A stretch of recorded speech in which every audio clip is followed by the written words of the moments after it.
जो है वो दो एक्सप्रेशन यूज करता है, equality before law and equal protection of law. Equality before law कहता है that all law should be applicable to all the persons equally.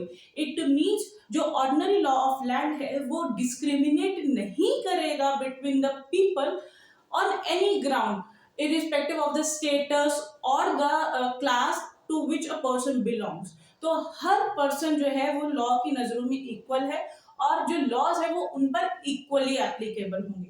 But ये कंप्लीट रूल नहीं ले डाउन करता, इसको कंप्लीटली अंडरस्टैंड करने के लिए हमें सेकंड एक्सप्रेशन को अंडरस्टैंड करने की जरूरत है, जो बात करता है इक्वल प्रोटेक्शन ऑफ लॉ। ना इक्वल प्रोटेक्शन ऑफ लॉ जो है वो फर्स्ट रूल को कॉम्प्लीमेंट करता है और उसको कंप्लीट भी करता है। ये एक्सप्रेशन कहता है कि हर सर्कमस्टांस में हर लोगों को इक्वली ट्रीट करना पॉसिबल नहीं है, इसीलिए ये एक्सप्रेशन कहता है कि हमें इक्वल लोगों को इक्वल सर्कमस्टांसेस में इक्वली ट्रीट करना चाहिए। It means equal should be treated equally and unequal should be treated unequally.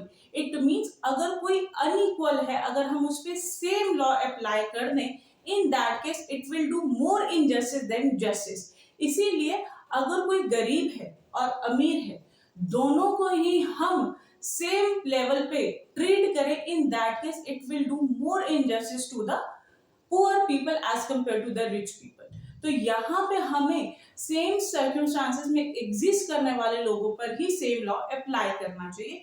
ये इक्वल प्रोटेक्शन ऑफ लॉ कहते हैं और इसी से निकलता है कि गवर्नमेंट जो है अनइक्वल्स को इक्वल बनाने के लिए उनके फेवर में स्पेशल लॉज भी बना सकती है, जिसे हम कहते हैं कि special laws can be formulated, special privileges can be given to the अनइक्वल्स।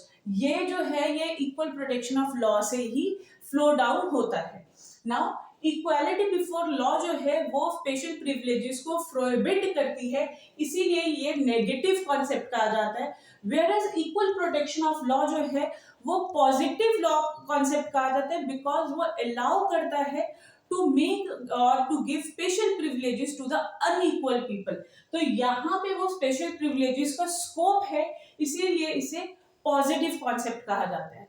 Thirdly, जो इक्वालिटी बिफोर लॉ है वो यूके से लिया गया है, ये यूके से मोटिवेटेड कॉन्सेप्ट है। Whereas equal protection of law जो कॉन्सेप्ट है वो हमने यूएसए से डिराइव किया है और दोनों को ही हमने अमेलगमेशन करके मीन दोनों को कंबाइन करके इंडिया ने अपना राइट बनाया है, that is right to equality, जिसके अंदर हमने दोनों ही कॉन्सेप्ट को मर्ज किया।